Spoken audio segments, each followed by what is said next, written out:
മീനാക്ഷിക്ക് വേണ്ടി കുട്ടിക്കാലത്ത് ഞാൻ മേടിച്ച 1-2 പട്ടുപാവാടകൾ ഇവിടെ ഇരിപ്പുണ്ട്.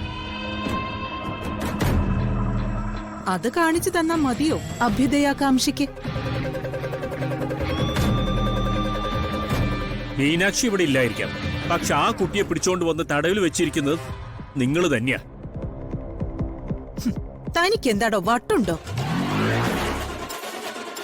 എന്റെ മകളെ ഞാൻ ഒളിപ്പിച്ചു വെച്ചിരിക്കുന്ന എന്തിനാ? ഇതൊക്കെ നിങ്ങളുടെ ഡ്രാമയാ. നിങ്ങളുടെ കണ്ണുകളിലേക്ക് നോക്കി അറിയാം നിങ്ങൾ പറയുന്നതും പ്രവർത്തിക്കുന്നതൊക്കെ കള്ളമാണെന്ന്. അപ്പോ ഞാൻ റെഡി ചെയ്തത് മിസ്റ്റർ നമ്പ്യാർക്ക് വിശ്വാസമായില്ലേ?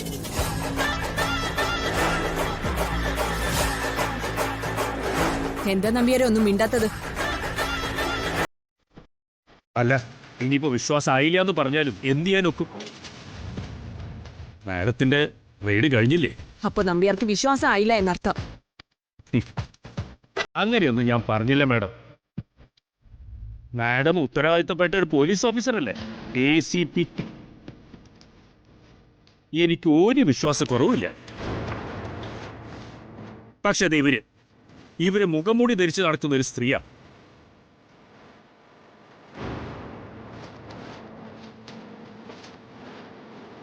മീനാക്ഷി ഈ മാധവ മന്ദിരത്തിലേക്ക് കയറി വന്നത് കണ്ടവരുണ്ട്.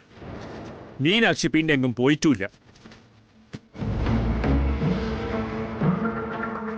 ACP പറഞ്ഞതനുസരിച്ച് മീനാക്ഷി ഇവിടെ ഇല്ലായിരിക്കാം, പക്ഷേ മീനാക്ഷി ഇവരുടെ കസ്റ്റഡിയിൽ എവിടെയോ ഉണ്ട്. തനിക്ക് ഭ്രാന്ത. ഇനി ഇവിടെ നിന്ന് ഇയാൾ എന്നോട് മോശമായി സംസാരിച്ച ഇന്ദ്രജയുടെ മറ്റൊരു മുഖം ഇയാൾ കാണും. ഇയാളോട് പോകാൻ പറ മാഡം. ഞാൻ പോകാം, പക്ഷെ മീനാക്ഷി എവിടെയുണ്ടെന്ന് ഞങ്ങൾ കണ്ടെത്തും. അതിലൊരു സംശയവും വേണ്ട.